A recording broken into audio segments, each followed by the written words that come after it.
പറമ്പിത്ര master മാതാവിൻ്റെ വലിയ ഭക്തനായിരുന്നു.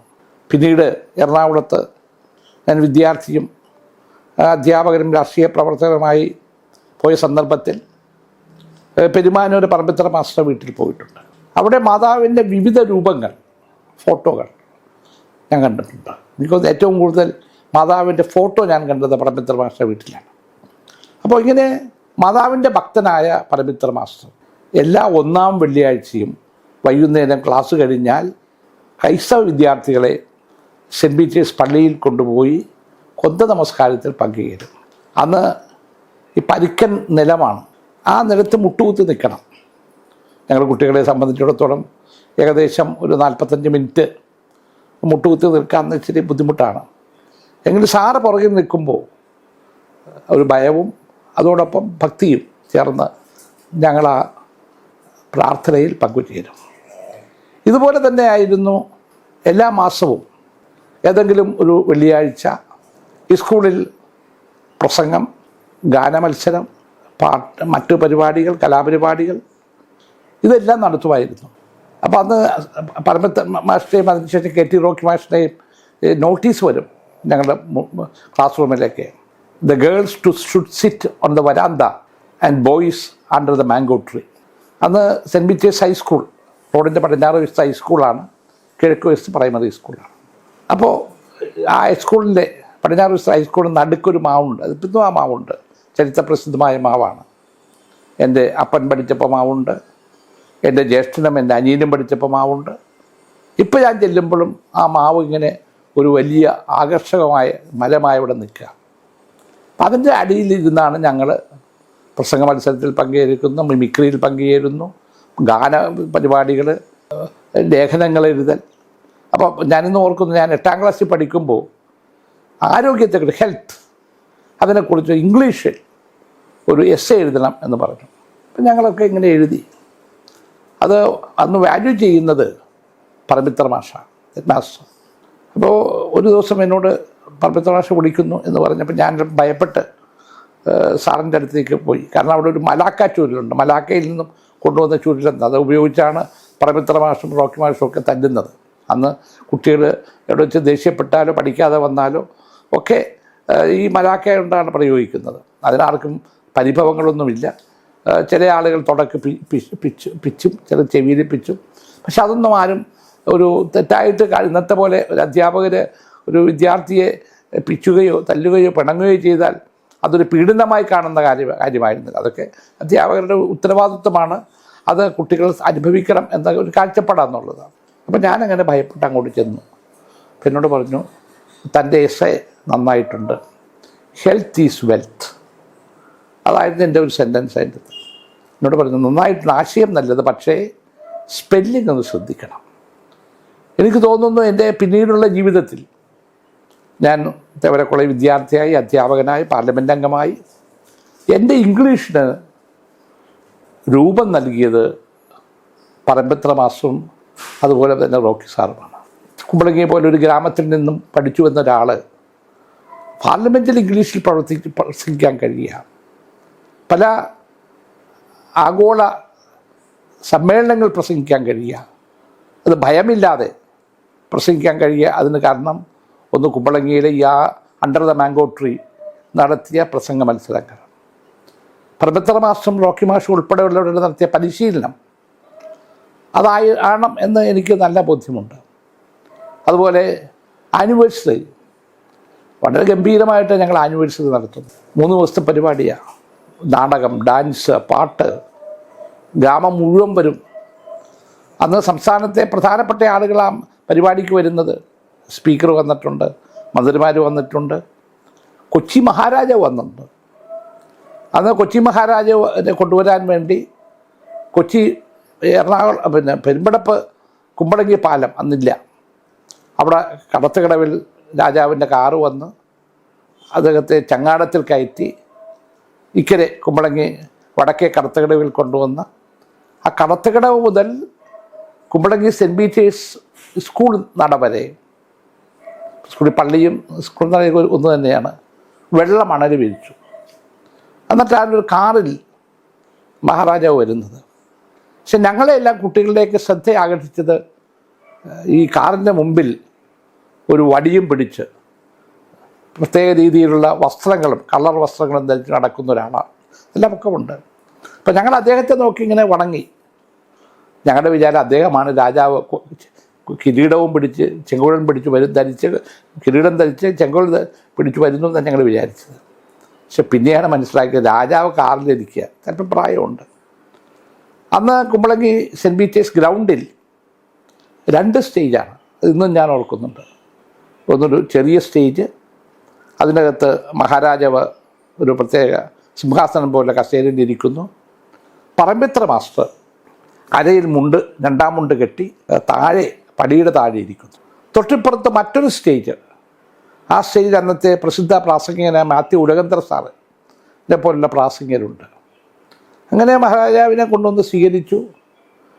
അദ്ദേഹത്തെ മംഗളപത്രം വായിച്ചു, അദ്ദേഹം പ്രസംഗിച്ചു. അതിനുശേഷം അദ്ദേഹം പോയതിനു ശേഷം ഉലകന്തർ സാർ ഉൾപ്പെടെയുള്ള പരിപാടികൾ നടന്നു. അപ്പോൾ അവിടെ എല്ലാ വർഷവും ഞങ്ങൾ ഈ വാർഷികം ഗംഭീരമായിട്ട് നടത്തും. അതിൽ ഞാൻ 8, 9, 10 ക്ലാസ്സുകളിൽ പഠിക്കുമ്പോൾ ധാരാളം സമ്മാനങ്ങൾ എനിക്ക് കിട്ടിയിട്ടുണ്ട്. പ്രസംഗ മത്സരത്തിൽ, എസ്സേ റൈറ്റിങ്ങിന്, ഓട്ടം, സ്പോർട്സ്, ഈ കാര്യത്തിലൊക്കെ എല്ലാത്തിലും ഞാൻ പങ്കെടുക്കും. അപ്പോൾ ഈ ഞാൻ അന്നത്തെ കാലത്ത് ഞങ്ങൾ നാടകം പഠിക്കുന്നത് വാർഷിക പരിപാടി ഏതാണ്ട് ജാനുവരി ഫെബ്രുവരി മാസത്തിലായിരിക്കും. അപ്പോൾ ക്രിസ്മസ് കാലത്തെ വെക്കേഷനിലാണ് ഞങ്ങൾ നാടകം പഠിക്കുന്നത്. നാടകം പഠിക്കാൻ ഞങ്ങളെ പ്രേരിപ്പിക്കുന്ന 2 ഘടകങ്ങളാണ്.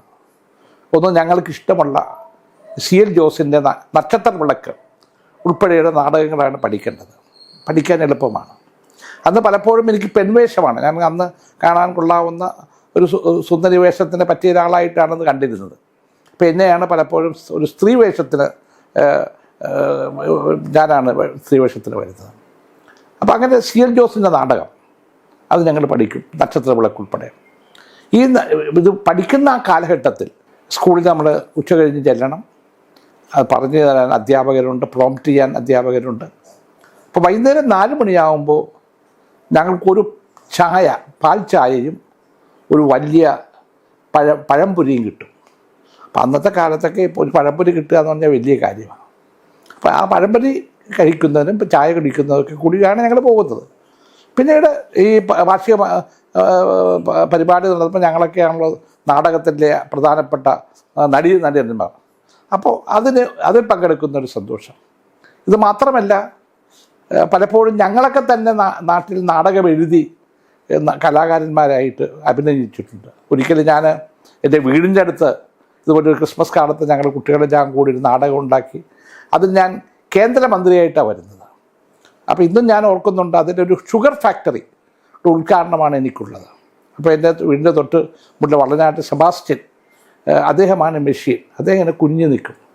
അപ്പം ഞാൻ അദ്ദേഹത്തിന് ചെവിയിൽ പിടിച്ചിങ്ങനെ കറക്കി കഴിയുമ്പോൾ അദ്ദേഹത്തിൻ്റെ വായിലുള്ള ഒരു കടലാസ് കൂണിൽ നിന്നും പഞ്ചസാര ഇങ്ങനെ തെറിച്ച് വരും. ഊതുമ്പോൾ പഞ്ചസാര കോണിലൂടെ, കടലാസിൻ്റെ കോണിലൂടെ ഇങ്ങനെ വരും. അപ്പോൾ ആളില്ല, കൈയടിക്കും. അപ്പം അന്ന് ഞാൻ ഒരു കേന്ദ്രമന്ത്രിയായി ആ നാടകത്തിൽ ഞാനൊരു കേന്ദ്രമന്ത്രിയായി ഞാൻ പിന്നീട് ജീവിതത്തിൽ കേന്ദ്രമന്ത്രിയായത് എനിക്ക് തോന്നുന്നു അതൊക്കെ ഒരു ദൈവനിശ്ചയമായിട്ട് ഞാൻ കാണുന്നുള്ളൂ. അങ്ങനെ വിവിധ പരിപാടികളിൽ കുമ്പളങ്ങി സെൻറ്റ് പീറ്റേഴ്സ് സ്കൂളിൽ എനിക്ക് പങ്കെടുക്കാൻ കഴിഞ്ഞു. എന്നെ ഷേപ്പ് ചെയ്യുന്നതിൽ എൻ്റെ സ്വകാര്യ ജീവിതവും അതുപോലെ തന്നെ എൻ്റെ വിദ്യാഭ്യാസവും അത് കരുപ്പിടിപ്പിക്കാൻ സെൻറ്റ് പീറ്റേഴ്സ് സ്കൂളിന് കഴിഞ്ഞിട്ടുണ്ട്. അതുപോലെ കുമ്പളങ്ങിക്കാർക്ക് കഴിഞ്ഞിട്ടുണ്ട്. അന്ന് ഞാൻ SSLCക്ക് ഫസ്റ്റ് ക്ലാസ്സോടുകൂടിയാണ് പാസ്സാകുന്നത്. ഞങ്ങൾ ചുരുക്കം പേര് അന്ന് പാസ്സാകാറുള്ളൂ ഫസ്റ്റ് ക്ലാസ്. അത് കിട്ടിയപ്പോൾ എന്നെ എല്ലാവരും പറഞ്ഞു, വർക്കിച്ചേട്ടൻ്റെ മകൻ നല്ല SSLCക്ക് ഫസ്റ്റ് ക്ലാസ്സോട് പാസ്സായി. അപ്പോൾ എവിടെയാണ് പഠിക്കാൻ പോകുന്നത്? അപ്പോൾ ഈ SSLC പരീക്ഷ കഴിഞ്ഞപ്പോൾ തന്നെ ഞാൻ അന്ന് പോസ്റ്റ് SSLC ക്ലാസ്സുകളുണ്ട്, SSLC കഴിഞ്ഞ് പോകേണ്ട ക്ലാസ്സുകൾ. അപ്പോൾ കോളേജിൽ ചെല്ലുമ്പോൾ നമുക്കൊരു പരിചയമാവും. SSLC പരീക്ഷ എഴുതി കഴിഞ്ഞ് ചേട്ടൻ തേവര കോളേജിലെ പൂർവ്വ വിദ്യാർത്ഥിയാണ്, ആദ്യകാല വിദ്യാർത്ഥിയാണ്. അപ്പോൾ ചേട്ടനാ പറഞ്ഞ് തേവരയിൽ പോയിട്ട് ഇവന് ഈ പോസ്റ്റ് SSLC ക്ലാസ്സിൽ പഠിച്ചതുകൊണ്ട് ഞാൻ തേവരയിൽ പോയാണ് അത് പഠിക്കുന്നത്.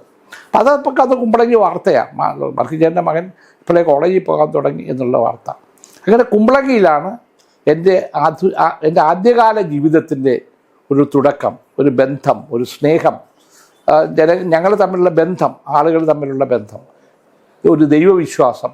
അപ്പം അമ്മ എപ്പോഴും എന്നോട് പറയും, നീ അമ്മയോട് ദൈവത്തോട് പ്രാർത്ഥിക്കണം. അപ്പം ഞങ്ങൾ ചില ശീലങ്ങൾ അമ്മ പഠിപ്പിച്ചിട്ടുണ്ട്. ഒന്ന്, കിടക്കുന്നതിന് മുമ്പ് കുരിശു വരക്കണം. അതുപോലെ എഴുന്നേൽക്കുമ്പോൾ കുരിശു വരക്കണം. പ്രധാനമായ എന്തെങ്കിലും കാര്യങ്ങൾക്ക് പോകുമ്പോൾ ഞങ്ങളുടെ പ്രാർത്ഥന മുറിയിൽ നിന്ന് പ്രാർത്ഥിക്കണം. അപ്പം അത്തരം കാര്യങ്ങളിലേക്ക് എൻ്റെ അമ്മയ്ക്ക് വലിയ നിർബന്ധമുണ്ടായിരുന്നു. അത് എൻ്റെ ജീവിതത്തിൽ ഉടനീളം അത് എന്നെ സ്വാധീനിച്ചിട്ടുണ്ട്. ഇന്നും അത് സ്വാധീനിക്കുന്നുണ്ട്. ഞാൻ എന്നും വിശ്വസിക്കുന്നത് ഒരു ദൈവ നിശ്ചയമുണ്ട് ജീവിതത്തിൽ. നമ്മളെ നയിക്കുന്ന ദൈവമാണ്. ആ ഒരു കാഴ്ചപ്പാടാണ് പിന്നീടും എൻ്റെ ജീവിതത്തിൽ എനിക്ക് വഴികാട്ടിയായിട്ട് മാറിയിട്ടുള്ളത്. എൻ്റെ ജീവിതത്തിൻ്റെ വഴിനാടുകളിൽ ഒരു കൂട്ടായ്മ, ഒന്നിച്ച് മറ്റു സഹപ്രവർത്തകരോടൊരുമിച്ച് മുന്നോട്ടുള്ള നീക്കം, അതിൻ്റെ തുടക്കം കുറിച്ചത് കുമ്പളങ്ങിയിലാണ്. ഞങ്ങൾ കുട്ടികൾ എന്ന നിലയിൽ ധാരാളം കളികളിൽ ഏർപ്പെടാറുണ്ട്. അതിലൊന്നാണ് ഈ വട്ടുകളി എന്ന് പറഞ്ഞാൽ 3 കുഴികൾ ഇങ്ങനെ കുഴിച്ചു വെച്ചിരിക്കും. എന്നിട്ട് ഇങ്ങനെ വട്ട് എടുത്ത് ഗോള്, ചില്ലിൻ്റെ ഗോളാണ് എടുത്തിട്ട് ഇങ്ങനെ ഈ ചൂണ്ടുവിരൽ വെച്ചിട്ട് അത് ഓരോ കുഴിയിൽ വീഴണം. അതിലേറ്റവും കൂടുതൽ കുഴികളിൽ വീഴ്ത്തുന്നയാൾ അദ്ദേഹമാണ് കളി ജയിക്കുക. അപ്പോൾ നമ്മളിങ്ങനെ ഒരു കുഴിയുടെ മുമ്പിൽ നമ്മുടെ കൈ ഇങ്ങനെ വെച്ച് കൊടുക്കണം. മറ്റേ ആൾ ഈ വട്ടുകൊണ്ട് അടിക്കും, കയ്യിൽ കൊണ്ട് വേന വരും. അപ്പോൾ അത് ജയിക്കുന്ന ആളുകൾക്കുള്ള ഒരു അവകാശമാണ്. അതുപോലെ തന്നെയാണ് കോലുകളി. ഇപ്പോഴത്തെ ഇന്നത്തെ ക്രിക്കറ്റിൻ്റെ വകഭേദമായിട്ട് കാണാൻ പറ്റും അതിനെ. അന്ന് ഞങ്ങൾ ഈ ഒരു ചെറിയ കുഴി കുഴിച്ചിട്ട് ഒരു 3/4 അടി നീളമുള്ള ഒരു വടി കുഴിയുടെ മുകളിൽ വെക്കും. നീളമുള്ളൊരു വടി കൊണ്ട് ഇത് പൊക്കിയെറിയും. എറിയുമ്പോൾ അത് പിടിക്കാൻ പറ്റിയാൽ നമ്മൾ ഔട്ടാണ്. പിടിക്കാൻ പറ്റിയില്ലെങ്കിലോ അത് വീഴുന്ന സ്ഥലത്ത് നിന്നും ആ ചെറിയ വടി എറിയുമ്പോൾ ഈ നമ്മൾ നിൽക്കുന്നയാൾ കയ്യിലിരിക്കുന്ന വലിയ വടി കൊണ്ട് ഇത് അടിച്ച് തെറിപ്പിക്കണം. അങ്ങനെ തെറിപ്പിച്ച് കളിച്ച് മുന്നോട്ട് പോകും. അന്ന് ഇതുപോലെ അടുത്തടുത്ത് വീടൊന്നുമില്ല, ധാരാളം പറപ്പ് കിടപ്പുണ്ട്. അപ്പോൾ അതാണ് ഞങ്ങൾ കോലുകളി എന്ന് പറയുന്ന കളിയാണ്. അപ്പം ഞങ്ങൾ 4-5 പേരുണ്ടാവും. പ്രത്യേകിച്ച് വെക്കേഷൻ കാലത്ത്, അല്ലെങ്കിൽ ശനി ഞായർ ക്ലാസ് ഒന്നുമില്ലാതെ ഒഴിവുള്ള ദിവസമായതുകൊണ്ട് ഞങ്ങൾ ഈ കോല് കളിക്ക് വേണ്ടി പോകും. അതോടൊപ്പം ഒളിച്ച് കളി, അത് ഞങ്ങൾ കുട്ടികളായ കാലത്ത്, ഞാൻ 1-ാം ക്ലാസ്സിലും 2-ാം ക്ലാസ്സിലും ഒക്കെ പഠിക്കുന്ന കാലത്ത് ഒളിച്ച് കളിക്കും ഞങ്ങൾ. അത് തെങ്ങിൻ്റെയൊക്കെ മറവിൽ പോയി ഒളിച്ച് രണ്ട് ടീമായിട്ടാണ്. മിക്കവാറും ഒരു ടീമിൻ്റെ ക്യാപ്റ്റൻ ഞാനായിരിക്കും, മറ്റൊരു ടീമിന് എൻ്റെ സുഹൃത്ത് സെബാസ്റ്റ്യൻ വടനാട്ടൊക്കെയാണ്. അങ്ങനെ ഒരു ടീം സ്പിരിറ്റ്, അതൊക്കെ രസകരമായപ്പോൾ എൻ്റെ അപ്പൻ്റെ അനിയൻ്റെ മക്കൾ, മറ്റ് അയൽവക്കത്തെ ആളുകൾ, കുട്ടികൾ എല്ലാം കൂടി ഞങ്ങളിങ്ങനെ കളിക്കും. വേറൊന്ന് ഉള്ളത്, ഞങ്ങൾ ഓണം വരുമ്പോൾ കൈകൊട്ടിക്കളി. ആ കൈകൊട്ടിക്കളി ഞങ്ങളുമൊക്കെ പങ്കുചേരും. തൊട്ടടുത്ത വീടുകളിലൊക്കെ കൈകൊട്ടിക്കളി വരുമ്പോൾ ഞങ്ങളത് പോയി കാണും, ഞങ്ങളതിൻ്റെ പങ്കുചേരും, ഞങ്ങൾ അതിൻ്റെ കൂടെ പോകും. അതുപോലെ ഞങ്ങൾക്കന്ന് ബോൾ ബാഡ്മിൻ്റൺ ഞങ്ങളുടെ ഏറ്റവും ഇഷ്ടമുള്ളൊരു കളിയായിരുന്നു. അത് പിന്നീട് ഞാൻ SSLC വരെയും അത് കളിച്ചിരുന്നു സ്കൂളിൽ. ഇന്ന് റോക്കി മാഷും ജോൺ മാഷും ഒരു ഭാഗത്തും ചക്യാമറി വറുതുകുട്ടി മറുഭാഗത്തുമായിരുന്നു. നന്നായിട്ട് ഞങ്ങളന്ന് ബോൾ ബാഡ്മിൻ്റൺ കളിക്കുമായിരുന്നു. അതുപോലെ നാടൻ പന്ത് കളി. അപ്പോൾ നാടൻ പന്ത് കളി വളരെ വാശിയോടുകൂടി കുമ്പളങ്ങിയിലെ സീനിയേഴ്സും കളിക്കുമായിരുന്നു. പെൺപള്ളി വക്കൻ ചേട്ടൻ, അദ്ദേഹത്തിൻ്റെ ജ്യേഷ്ഠൻ, അങ്ങനെ കുറേ അധികം ആളുകൾ അന്ന് ഈ നാടൻ പന്ത് കളി വളരെ വാശിയോടുകൂടി മത്സരം നടക്കുമായിരുന്നു. ഞങ്ങളും കുട്ടികൾ ഇതുപോലെ. അപ്പോൾ അത് തുണി കൊണ്ട് പിന്നെ ചുറ്റി ഉണ്ടാക്കുന്നതാണ് ഈ പന്ത്. നല്ല ബലമുണ്ട്, നല്ല കനവുമുണ്ട്. അതുകൊണ്ടുള്ള കളി അന്ന് നടത്തിയിരുന്നു. പിന്നെ വോളിബോൾ. ഇപ്പോൾ കുമ്പളങ്ങിയിൽ ഒത്തിരി ഗ്രൗണ്ടൊന്നും ഒന്നുമില്ല, അതുകൊണ്ട് ഞങ്ങളൊക്കെ സെൻറ്റ് പീറ്റേഴ്സ് ഹൈസ്കൂളിലാണ് പ്രധാനമായും. പിന്നെ തെക്ക് സെൻറ്റ് ജോർജ് സ്കൂളിൻ്റെ അടുത്ത്, പള്ളിയുടെ അടുത്തുണ്ട്. അപ്പോൾ വോളിബോളിൽ കുമ്പളങ്ങിക്കാർ വളരെ ഇഷ്ടമുള്ള ആളുകളാണ്. അന്ന് കൊളുത്തുപപ്പൻ എന്ന് ഞങ്ങൾ പറയുന്ന FIC TD ജോസഫ്. അപ്പോൾ TD ജോസഫ് എന്ന് അറിയപ്പെടുന്ന വോളിബോൾ താരമാണ്, സംസ്ഥാനത്തിൻ്റെ ക്യാപ്റ്റനായിരുന്നു. അദ്ദേഹമൊക്കെ കുമ്പളങ്ങിയിൽ കളിക്കാൻ വരാറുണ്ട്. അപ്പം ഞങ്ങളുടെ ഭാഗത്ത് തന്നെ ഒരു ബോസ് ഉണ്ടായിരുന്നു. ഇപ്പോൾ കുമ്പളങ്ങിക്കാർ ടീമിലെ ബോസ്, അപ്പുറത്തെ വരാപ്പുഴ ടീമിലെ ഈ കൊളുത്തുപപ്പനും നിൽക്കുന്നു. പക്ഷേ ബോസ് അടിച്ച 3 അടി കിളിക്കൻ അടിയായിരുന്നു. അത് കഴിഞ്ഞപ്പോൾ ഒരു 10 രൂപ എടുത്ത്, അന്നത്തെ കാലത്ത് 10 രൂപ എന്ന് പറഞ്ഞാൽ വലിയ കാര്യമാണ്. ഈ കൊളുത്തുപപ്പനടുത്ത് 10 രൂപ ബോസിൻ്റെ കീസേ വെച്ച് കൊടുത്തു. വന്ന ആളുകൾ കണക്കൂട്ടി പറഞ്ഞ് 33 രൂപ അല്ല 33 പൈസ 33 പൈസ വെച്ച് കൊടുത്തു 10 രൂപ എന്നുള്ളത് കൊടുത്തത് കണക്ക് 3 ഡിവൈഡ് ചെയ്ത ആൾ കണക്ക് കൂട്ടിയ ഓരോ അടിക്കും അങ്ങനെ 33 വെച്ച് വന്നു എന്ന് ആളുകൾ പറഞ്ഞു. ഉള്ളതായിരുന്നു ഞങ്ങളെ പിന്നെ ചിരട്ടയിൽ ഈ കക്കയുടെ തോട് ഇട്ടിട്ട് 8 കളിയുണ്ട്. അത് നന്നായിട്ട് 8 കളിക്കുന്ന ആളുകളുണ്ട്. ചിരട്ടയുടെ ഈ കക്ക ഇട്ടിട്ടുള്ള കളിയാണ്. അങ്ങനെയുള്ള വിവിധ കളികൾ, ചീട്ടുകളി കുട്ടികൾ ഞങ്ങളാരും അതിൽ പങ്കുചേരാറില്ല. പ്രായമുള്ള ആളുകളാണ് ചീട്ടുകളി, അത് പൈസയൊക്കെ വെച്ചായതുകൊണ്ട് ഞങ്ങളാരും അതിൽ പങ്കുചേരാറില്ല. ഇങ്ങനെ ഒത്തിരി കളികൾ നമ്മുടെ ചെറുപ്പകാലത്ത് നാട്ടിലുണ്ടായിരുന്നു, കുമ്പളങ്ങിയിലുണ്ട്. അതൊക്കെ ആ കളികളുടെ പ്രത്യേകത നമ്മുടെ ഒരു കൂട്ടായ്മയാകുന്നു, പല ടീമുകളാകുന്നു, യോജിച്ചു പോകുന്നു. അതൊക്കെയാണ് ഞങ്ങൾക്ക് വലിയ സന്തോഷം നൽകിയത്. അത് പിന്നീടുള്ള ജീവിതത്തിലും, അപ്പോൾ ഞാനിത് കഴിഞ്ഞ് MP ആകുമ്പോഴും MLA ആകുമ്പോഴും മന്ത്രിയാകുമ്പോഴും രാഷ്ട്രീയ പ്രവർത്തനം നടത്തുമ്പോഴും പലപ്പോഴും കൂട്ടായ്മ ഉണ്ടാക്കാൻ കഴിഞ്ഞിട്ടുണ്ട്. ആ കൂട്ടായ്മയ്ക്ക് തുടക്കം കുറിക്കുന്നത് ഞാൻ കുമ്പളങ്ങി സെൻറ്റ് പീറ്റേഴ്സ് സ്കൂളിൽ പഠിക്കുമ്പോഴാണ്. ഇന്നും എൻ്റെ കൂടെ ഞാനിന്നും കൂട്ടായ്മയുടെ ഒരാളാണ്. മാത്രമല്ല വളരെ ശാന്തമായി, അന്നും ആരോടും വഴക്കിടാൻ ഞാൻ പോവാറില്ല, ശാന്തമായ കാര്യങ്ങൾ ചെയ്യുന്ന ഒരാളാണ്. ആ സ്വഭാവം അന്നും ഇന്നും എനിക്കുണ്ട്. അത് പലരും അത് നല്ല ഗുണമായിട്ടാണ് എന്നോട് പറയാറ്. മാഷ് ഒരിക്കലും കോപിക്കാറില്ല, ദേഷ്യപ്പെടാറില്ല. ഞാൻ കോളേജിൽ പഠിക്കുമ്പോഴും പിന്നീട് അധ്യാപകനായിരുന്നപ്പോഴും രാഷ്ട്രീയ പ്രവർത്തനം നടത്തുമ്പോഴും ആരോടും കയറി തല്ലുപിടിക്കാറില്ല, ഒച്ച വെക്കാറില്ല. അപ്പോൾ എനിക്കൊന്ന് അതൊക്കെ ഞാൻ തുടങ്ങുന്നത് കുമ്പളങ്ങിയിലെ ഒരു വിദ്യാർത്ഥി, SMPH വിദ്യാർത്ഥിയായി അവിടുത്തെ ആ ഗ്രാമത്തിൻ്റെ ഒരു പുത്രനായി ഉള്ള സന്ദർഭത്തിലാണ് എൻ്റെ ഈ സ്വഭാവത്തിൽ ഇങ്ങനൊരു രൂപീകരണം, ശാന്തമായ എന്ത് പ്രശ്നങ്ങളുണ്ടെങ്കിലും ശാന്തമായി നേരിടാൻ കഴിയുന്നൊരു കാഴ്ചപ്പാട് എൻ്റെ മനസ്സിലുണ്ടാക്കുന്നത് കുമ്പളങ്ങിയിലെ എൻ്റെ ചെറുപ്പകാലമാണ്.